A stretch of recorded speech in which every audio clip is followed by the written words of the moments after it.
www.congoconnexiontv.com. Un site nouveau dans un nouveau monde. Contactez-nous au 438 877 4064. Facebook Congo Connexion TV.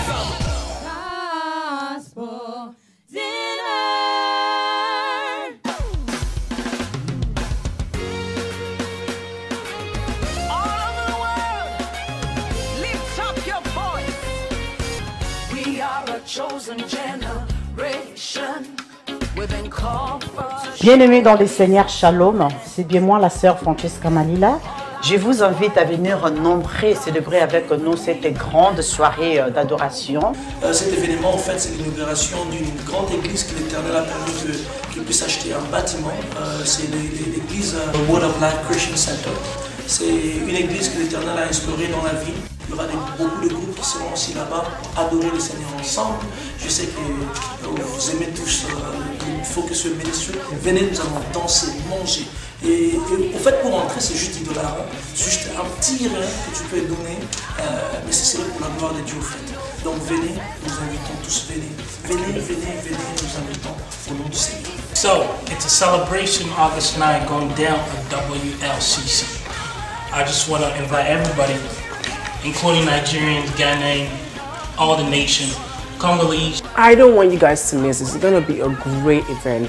Alongside with me will be Focus Way and other gospel artists that's going to be there to have a wonderful worship experience in God's presence. Mark your calendars.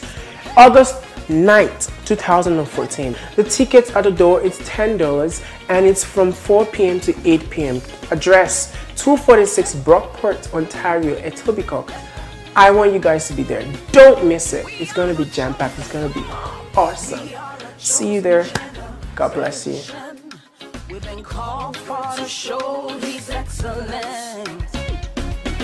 All I require for life, God has given me, and I know who I am. We are a chosen generation. We've been called for to show His excellence. All I require for life, God has given me. I know who God says I am, what He says I am, where He says I'm at. I know who I am, I know who God says I am, what He says I am, where He says I'm at. I know who I am. I'm walking in power, I'm walking miracles. I live a life, for I know who I am. Say, I'm walking in power, I'm walking miracles. I live a life of favor, for I know who I am. Everybody shout. www.congoconnexiontv.com. Un site nouveau dans un nouveau monde. Salut à tous les fidèles de www.congoconnexiontv.com, un site nouveau dans un nouveau monde. Et c'est votre humble serviteur, Jerry Kobetox, autrement dit D107. Il y a une émission internet, l'animateur de votre émission Connexion et Yokani. Alors, le rôle de la connexion, il faut Yokana. Et j'ai sali en passant mon caméraman, Charma Loutadi, la caméraman à mon Mouké, et à Orla Sédiction, et à notre monteur et réalisateur, Super Ngala 9 Lumière, et à notre coordonnateur Nathan Mompia. Et j'ai salué le big boss, le profil de Montréal, l'ambassadeur de la presse congolaise en Amérique du Nord, Papa na Desnimo Seka, au Azana Canada, moi na l'équipe Bébé soit diaspora na succès. Alors le roi site Namino Sepel Sarabino, Toza Awa, j'espère que partout dans le monde entier là où vous êtes, vous CP la poste site OEP Sarabino, information est vraie. Lelo opposition et Sangani pour basa la bino eloko oyo pour battre les mela. Bo changer la constitution oyo ba boyi o population aza awawa yango toye tokozwa micro ya ndenge na ndenge batu na ndenge bakoloba et batu bazale belé puis bokoyoka ba discours et nga Jerry Kobetox nazaka ka mosali na bino et ana Charma Loutadi la yango toye na terrain ya Sainte-Thérèse na Njili pour to la bino manifestation ezoleka awawa pour bo sepela et sika bozola na biso na internet et sika bozola na biso partout là où vous êtes et Charma Loutadi la tozo siko ba image pour biso tozo continuer ko nyokola batu na internet. Merci beaucoup. www.congoconnectiontv.com. Un site nouveau dans un nouveau monde. Voyez très bien la géographie à Congo. Est-ce que l'Équateur est à peine dans le Rwanda? Le Rwanda faut transiter par l'Équateur ou par la province orientale. Yasuka. Tolobi, Toyokani, Tosali ba discours et Tikali likambo moko. Il faut passer de la parole à l'action. Oyo nyonso tolobi awa. Oyo nyonso toyoki awa. Il faut traduire yango na acte. Lelo tozali awa. Ba déranger bisote. Eza cadeau te. Eza bitumba. Tobondi tolongwe. Tolongi bitumba. Mais na bitumba problème ya liboso ezalaka minduki te, ezalaka le mental.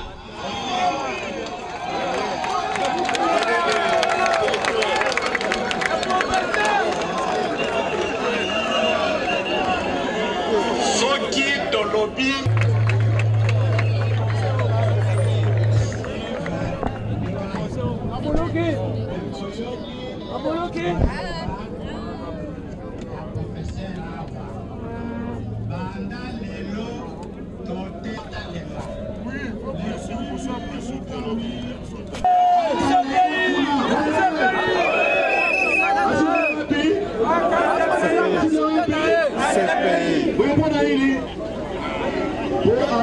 pour 14 milliards, on a eu dans 12 ans. 16 millions. De combien de temps il y a action contre lui et le Moko va jouer le Koya. Domi était inscrit Tiwapi, Namongariema, Boete. Tiwapi, Makambo, il y a 2016, Ezate. Pambate, Kabia la mandate, Ezaboete. À ça le coup d'État à s'imposer. Sur le peuple, il fallait que le peuple, le qui bombe, atomique Boete. Alléluia. Alléluia. L'on pour la bino, merci beaucoup. Tolobaki,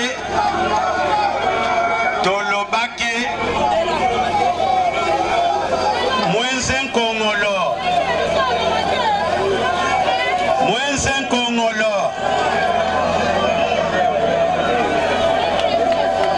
Chalou Patelemo Soukissa.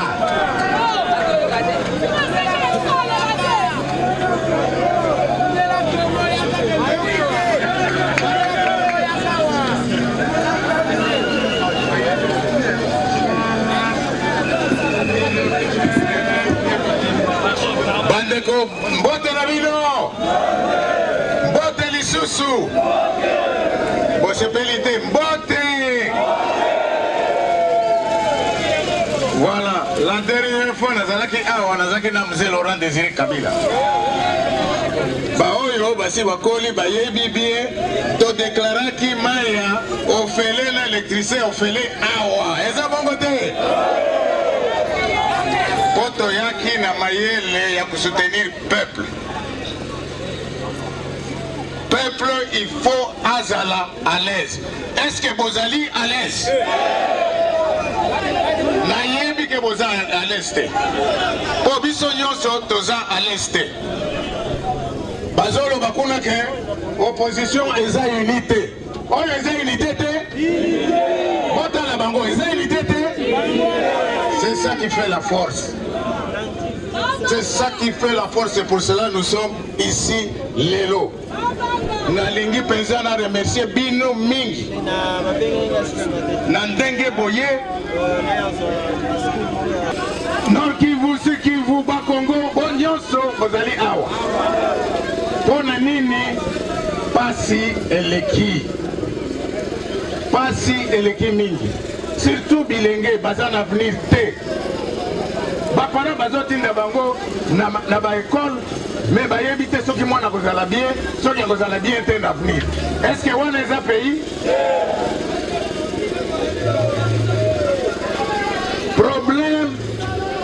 Problème toza na yango eza problème ya Joseph Kabila. Eza problème na bino. Nous devons nous mettre ensemble. Aujourd'hui, lelo eza ebandeli. Eza sukate, tokosuka wate. À partir d'aujourd'hui, Kobanga Botika Yango. Amen. C'est la population qui fait son avenir. Yango na Mzazaki Koloba, le pouvoir au peuple. Kobanga te. Kobanga te. Ce qui te bengi mino, tout ça la marche na Kisasa Oyo, nadi mingi bayaki awa te po bazo banga. Boza na devoir bokende koyebisa bango ke makambo eza te. Soki tolingi tosala likambo tokosala yango. C'est pour cela tozali awa nalingaki kaka na tonde bina botonde po lelo boye ebele moto moko afuti bino te mais eza motema na bino nde ozosala mpasi yango wana boye awa bongo te. Nazoyebisa nga naza moto ya Katanga lokola Joseph Kabila, mais je ne suis pas d'accord.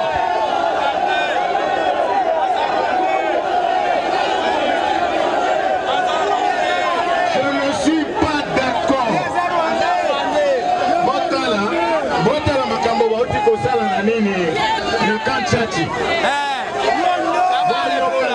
Boyo kangai. Makambo bauti kosala na kanchati. Balobi bazaba inyele bazaba to auti Brazzaville vraiment na banini na bambeli bakendo kota na forteresse nationale lokuta ya bango balingi kaka ba intimider biso tozala intimider. Bon la ligne na sirisa la ligne kana loba na Swahili moke kaka mbara ni Bukomvi ya nguvu, haiko Bukomvi ya kidogo. Hatuwezi kuendelea na bongo, hatuwezi kuendelea na kutesa population. Kazi ya nini ya politicien tena na pema mpate ile espoir kusema weke confiance muko hii opposition. Na mimi nataka leo ni siku ya kwanza tunakuja hapa, lakini siko Emery Okunje suivi de Chalupa, mais Chalupa ngope azawapi na bengi na kulukuluka lokolo Mungu na mai. Emery Okunje et puis Chalupa boya elongo.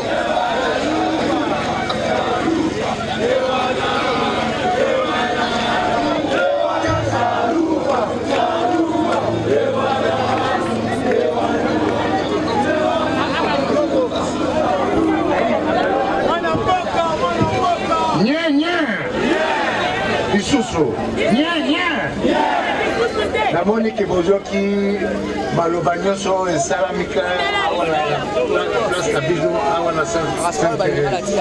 Paninanga Nyoso, Basiba Ebisibino Nyoso. Eza Bino, Ezala Maboko la Bino, voilà changement, Ezala. Soko Bino te, Biso Tokosala et l'autre côté.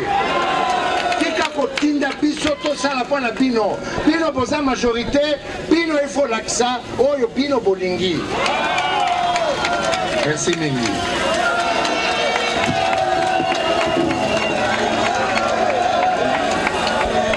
Bande kombote na démocratie pouvoir eza ya bino.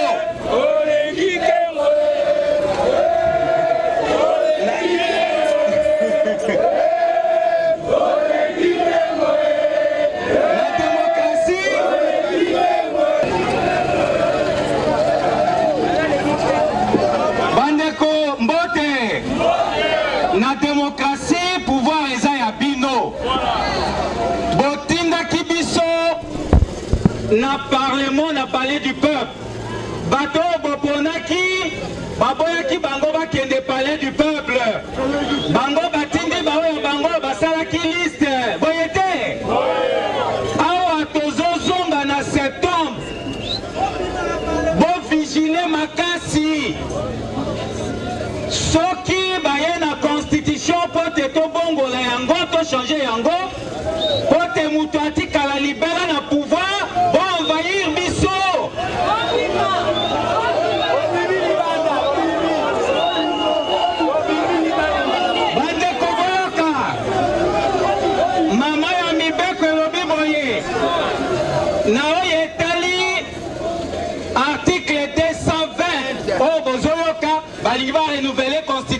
Balingi va renouveler constitution et la kisi nini nazwika point moko pongonge pusani mandat ya président de la république eza mbula mitane o renouvela ngombala moko esili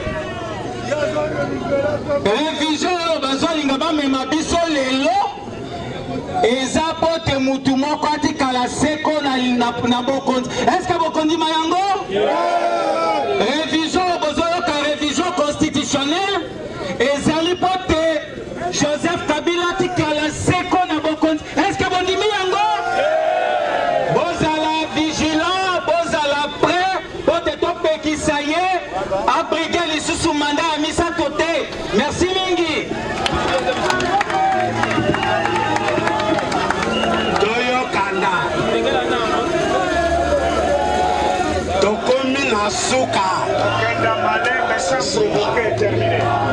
Tokomi na suka toyokana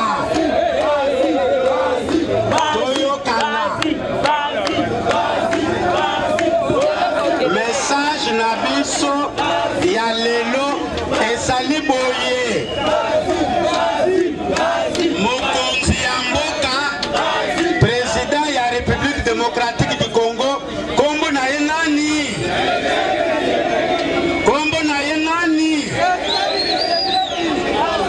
Boyoki koyoka biso nde toponaka Etienne Tshisekedi, biso peuple nde toponaka ye, kaka biso nde tokofandisa ye na kiti na ye ya bokonzi.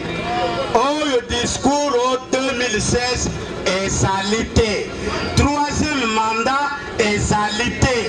Po mandat wana ayibi nde koyiba akoki asilisa yango te. Soki asilisi yango bakoseka biso bakongole. Kabila akende maintenant. Akende nini? Akende nini? Akende nini? Moto mususu te. Yango alobaka na biso na mitingi moko. Les chefs c'est vous. Parce que vous êtes le peuple souverain.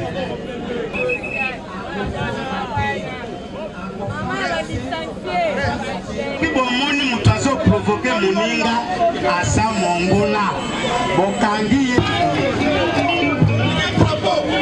nyanya kala te tokotika bino mandule muke meloko tolingi toyebisa bino kaka wakri wana ekota bino malamu. Constitution kusimba te okutashe, Constitution kusimba ve okutashe, Constitution kusimba te Constitution kusimba te, Constitution kusimba ve, Constitution kusimba te. Tolingi toloba mpona kosukisa boye bato oyo batika bato bazolinga kokosa biso.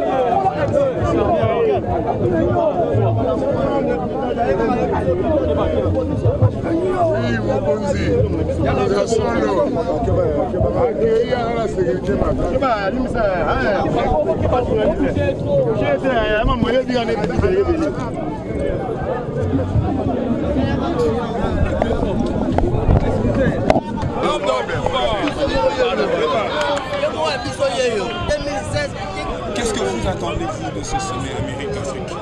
Vous savez que c'est une opportunité, les sommets États-Unis-Afrique. C'est une opportunité pour demander l'appui du gouvernement américain dans la stabilisation de l'Afrique. L'Afrique a plusieurs problèmes. Par exemple, pour le Grand Lac, il y a la présence des groupes armés locaux, groupes armés étrangers. Je vois encore les cas des ADF Nalou, je vois les cas des FDLR, même s'ils commencent à se rendre. C'est aussi une occasion de demander l'appui de la grande puissance au monde pour stabiliser les autres régions d'Afrique. C'est comme le terrorisme au Sahel, c'est comme la menace dans la Golfe de Guinée, dans la Corne de l'Afrique. Et je crois que c'est dans l'intérêt aussi des États-Unis de collaborer avec une Afrique stable. Et de là, la nécessité aussi, la stabilité, ça implique aussi la stabilité des institutions. Il faut avoir des institutions fortes. Et on aura des institutions fortes lorsqu'on comprendra que les hommes passent, mais les institutions restent. Et là, l'idée de l'alternance, et je crois que ça sera au menu demain, dans la rencontre entre le président Obama et les chefs d'État africains. Donc, les États-Unis veulent que l'Afrique collabore avec l'Afrique, accéder au marché africain. Pourquoi? Parce que l'Afrique présente quelques signes de croissance, et avec la main-d'œuvre, un grand potentiel, comme le dit le président Obama. Au même moment, l'Afrique doit profiter de ça. Nous devons capitaliser tout ça. Pourquoi? Parce que dans les relations internationales, c'est du gagnant-gagnant.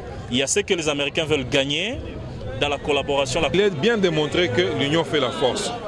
Aujourd'hui, si nous nous mettons ensemble, nous constituons une force. Le peuple, c'est lui le souverain primaire. Cette souveraineté ne se limite seulement sur les écrits. Elle peut se vérifier dans notre façon de vivre.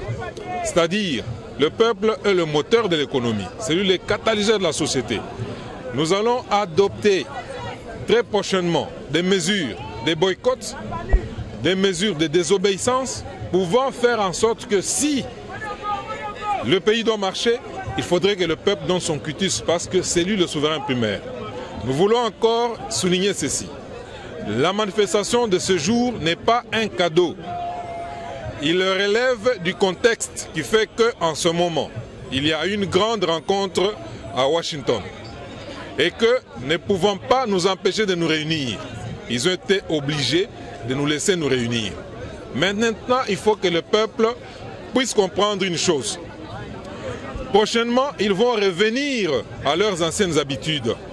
Mais il faudrait que le rassemblement de ce jour, la configuration de ce jour, la détermination de ce jour puisse continuer prochainement si un pouvoir se dresse devant nous, que nous puissions le balayer. La peur doit changer de camp. Je vous remercie. A voulu que dans notre pays, qu'il n'y ait pas la monarchisation du pouvoir, qu'il n'y ait pas la personnalisation du pouvoir et donc qu'il y ait alternance au pouvoir, qu'il y ait respect des règles, des normes et des repères qui régissent la République démocratique du Congo. En un mot, le président Joseph Kabila est à son dernier mandat, conformément à la Constitution de la République, et on ne doit pas réviser la Constitution pour que le président Kabila s'éternise au pouvoir, se cramponne au pouvoir, en violation flagrante des règles, des normes et des repères qui régissent la République démocratique du Congo. Mais est-ce que vous avez eu le temps d'expliquer cela en profondeur à cette population qui est venue pour que justement ils comprennent si jamais il y aura un référendum, qu'elle puisse voter non contre la révision? Eh bien, c'est un premier contact. C'est une communion avec la base. Et nous leur avions dit que nous allons tenir ce genre de meetings fréquemment dans l'avenir pour que vous puissiez prendre votre destin en main et décider de l'avenir politique de votre pays, de notre pays. C'est moi qui vous remercie. Nicolas Moussala, lundi, mais au Talibatu, n'est pas répondre. Donc, vous avez confiance dans Batu Nabango ou Baponaki. Ce n'est qu'un début. De deux, Baye, Babrave Père, Babomi Kobanga. Po ba mesana ke soki baye bakobeta bango bakokanga bango mingi ba yipse nga kelon de ko Basile e ko zala ndenge nini baye nazane sengo mingi pour la population nazane sengo mingi pour ba ndeko nanga ba politiciens de ko les herbes bitumba oyo to banina o lelote ya kolukete ba yo opposition ba sangana butu moyi oko tambola ozobenga ngai e na lekeke pa boy lelo mbuma ya ngoyo ezokende keno opposition esangana pamba te elongo na yo likolo ya koluka unité oyo tozali victime oyebi télévision oyo ezalaki kosalela mingi RLTV lelo eza wapi baboma yango mpona nini bazalaki na posa te tosangisa opposition ntango ezalaki tozalaki kosangisa bango tozobengana mikolo nyonso tosangana lelo bato bakomi kotuna ndeko bazela azoloba te mpona nini me télévision na ye babomi mutu moko te azotelema mpona koloba te bazongisa télévision oyo esala mosala me likambo te ya munene yango oyo oyo tosengi bakongole bayebake no na maponami oyo biso toponaki président Tshisekedi nabimaki numéro 11 mpona Congo mobima 960 mpona awa na Kinshasa lelo tosengi na bakongole oyo bazolanda biso partout bisika nyonso bazwami botosi ya constitution mutu moko te akozala likolo ya constitution botosi ya constitution toyoki bandeko mosusu bazali koloba ke non bakosala tolinga te bakosala oyo bango balingi te wana ekoki kosalema te na mboka oyo ekoki kosalema te elobami bongo na majorité kabiliste po bazobenga majorité mais bazoprécise te c'est la majorité kabiliste ezali majorité oyo ya boye te po majorité oyo ya boye esepa na biso population oyo toza na bango donc c'est un peu ça eloko moko ekochanger te 2016 makambo ezosalema ndenge mosusu président Etienne akoautorize soki kochange constitution soki kobongola soki komodifie elongo na ye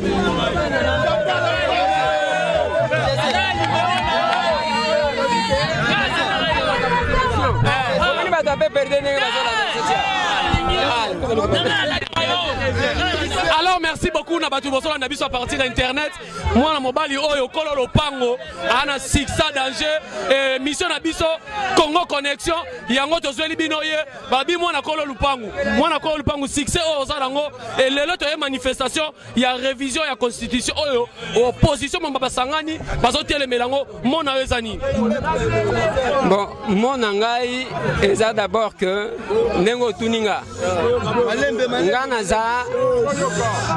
ngana za mutu wa opposition te voilà naza mwana kolo lopango mais oloba ba vérité o batu batele melaka mwana kolo lopango eza koloba nini omoni place bazo welela mutu aza la président ngasko na likolo na bango donc naza likolo na ya ba président na ba député na ba ministre bango nyonso tu bazana se tozo contrôler bango na système alisu likolo alisu et puis tozo lobela ngo na Kinshasa mutu nyonso tu azolanda révision ya constitution o balingi basala ezande pona ba geraki ba congolais malamu yango balingi batikala libela ou bien zaka makasi ya bapakende balingi balakisa bato tozana njili tozana changu batu balakisa batu ke ata soki oye na mundu kitoko kanga yo to maîtriser nyo alors ne yango moni soki biso tokitaki eza pamba te soki oyoki na bandi na kolobake naza mutu wa opposition te eza pona nini eza na ba opposant misusu mutu eza na opposition libumu eza na kingakati donc yasalaka opposition na moi na butu akendaka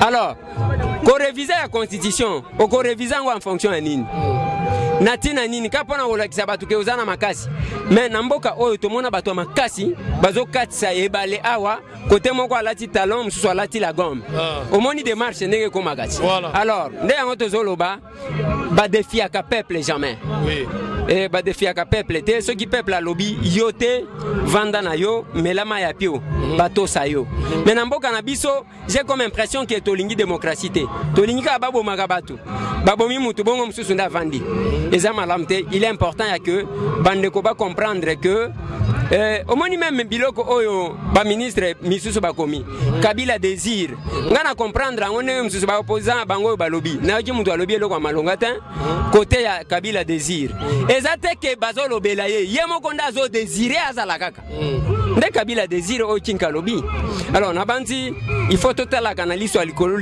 ya lisu parce que tango bango bazomona na misu mibale ngana zomona na lisu mususu oyo ezalia yango mutu ezali ko détecter nini azali ko sala na merci beaucoup oui merci mon ami alors batu nyonso tu bozola na biso à partir d'internet musala nga mwana musala na bino musala bolobaki na la bino ndeko Eliezer partout boza partout dans le monde entier o bolanda ka site oyo Congo connexion na pesi bango devoir na internet po ya boyezala te Charma Lutadila tozo interview moi mouké. Du président Obama, d'après ce que nous avons compris, il n'est pas prévu de contacts bilatéraux avec le président. Ça sera dans le séminaire, il va donner son message et c'est fini. Mais nous avons compris à travers le message fait par Madame Obama, à travers le message fait par Obama au niveau des 500 jeunes entrepreneurs africains, qu'il ne veut pas encore qu'il y ait des dirigeants qui restent au pouvoir sans rien faire pour leur pays. Un président doit respecter la Constitution, il a 2 mandats, il termine son mandat, il part. Parce qu'un type qui reste au pouvoir, il vieillit, il n'a pas de nouvelles idées et puis il devient dictateur. Et c'est la plupart des cas de tous les présidents que nous avons aujourd'hui. C'est un message, je crois, que Obama va leur donner pour que quand ils reviennent ici, que personne ne touche à la Constitution, ils doivent tous partir. www.congoconnexiontv.com. Un site nouveau dans un nouveau monde. Alors merci beaucoup à mon réalisateur Super Ngala 9 Lumière et à Charma Loutadi la caméraman à moi na mouké et devoir na pesi bango yango yo. Il faut ça la neba misala oyo et puis il faut oyo ezala pour bandima yo. Alors toyé manifestation au basalaki il y a opposition, to bandaki yango malgré to bani na retard pour tenir biso rigueur et appel salama qui est pas le big boss le profil de Montréal, l'ambassadeur de la presse congolaise en Amérique du Nord, papa na destinimo c'est Galobi Géry kende sika opposition zo sala manifestation ozwa. Alors na zo libino bomoni bato belé balobi et maintenant siko to silisi et to so souvent interview bato par rapport il y a manifestation ndenge leki to lobisa bato et wana mosoka orchestre yaba au bato opposition donc ils ont presté.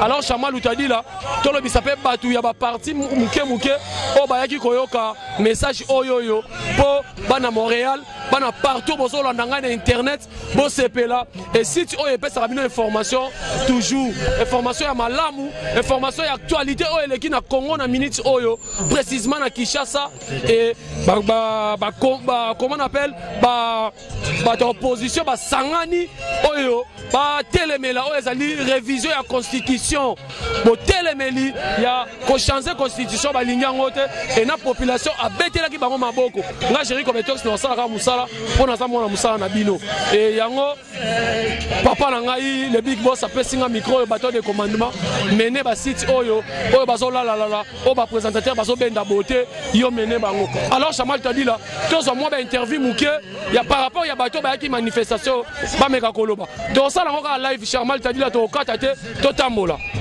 Bonjour papa, est-ce que Ogoloba? Alors les émissions na bino à partir internet, tu as une manifestation biso toza wana pona opesa batu basango. Bandeko bala na biso libanda. Alors par rapport à la manifestation ya révision de la constitution ne hôtel nenge et ba kondina biso o ba kambi ba telemeli yango et yo mona wezani. Bon vraiment tolani ne bon ba lobby en tout cas, to accepter ne ba lobby. Pour biso ba peuple, bango ba opposant bazalo ko ba représentant na biso.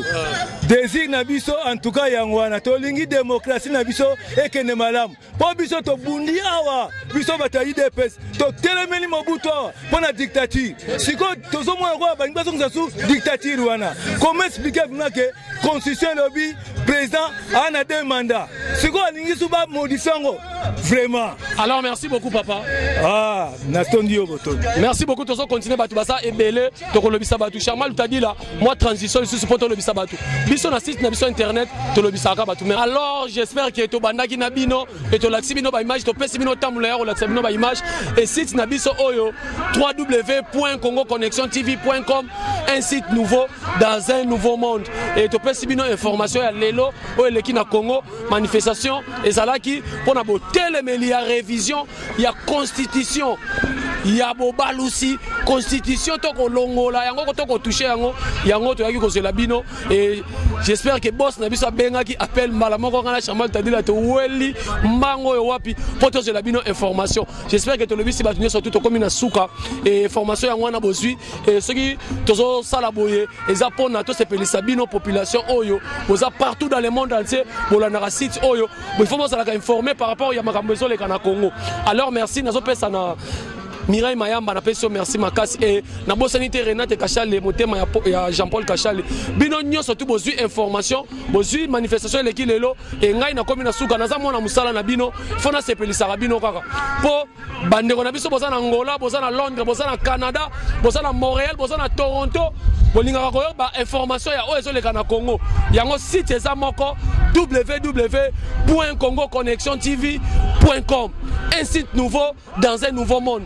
C'était votre humble serviteur Jerry Kobetox Nasuki Awa et Tomonani à la prochaine et Tokopé Sarabino kaka information pour Moussa Nabi Jeza Kopé Sabino information. Charma Loutadi la merci beaucoup na image et Nabo Sanité super ngala 9 lumières papa Malam remonteur et réalisateur émission Oyo et à notre coordonnateur Nata Mompia. Bye bye, on se retrouve na numéro Moussous.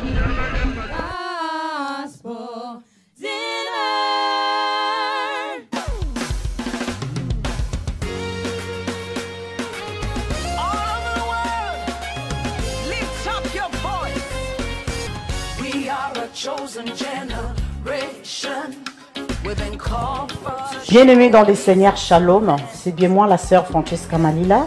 Je vous invite à venir nombreux célébrer avec nous cette grande soirée d'adoration. Cet événement, en fait, c'est l'inauguration d'une grande église que l'Éternel a permis qu'il puisse acheter un bâtiment. C'est l'église Word of Life Christian Center. C'est une église que l'Éternel a instaurée dans la ville. Il y aura beaucoup de groupes qui seront aussi là-bas pour adorer le Seigneur ensemble. Je sais que vous aimez tous le focus sur le ministère. Venez, nous allons danser, manger. Et au fait, pour entrer, c'est juste $10. C'est juste un petit rien que tu peux donner, mais c'est pour la gloire de Dieu, au fait.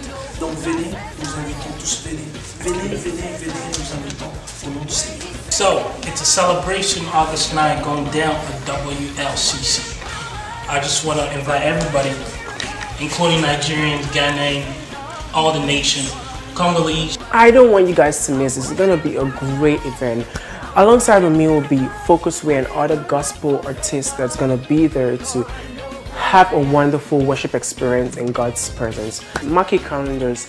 August 9th, 2014. The tickets at the door, it's $10 and it's from 4 p.m. to 8 p.m. Address 246 Brockport, Ontario, Etobicoke.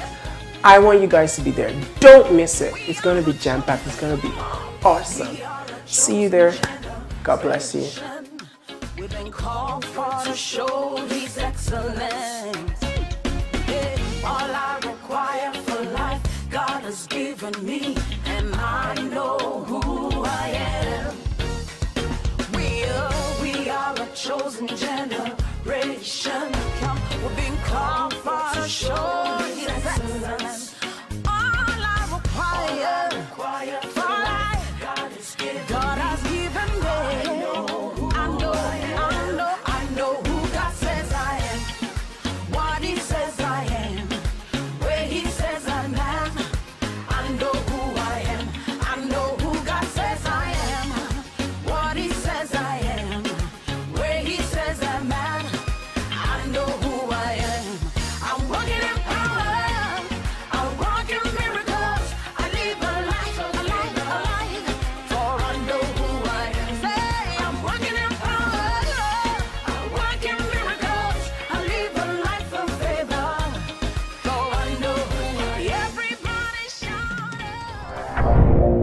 www.congoconnectiontv.com, un site nouveau dans un nouveau monde. Contactez-nous au 438 877 4064. Facebook Congo Connexion TV.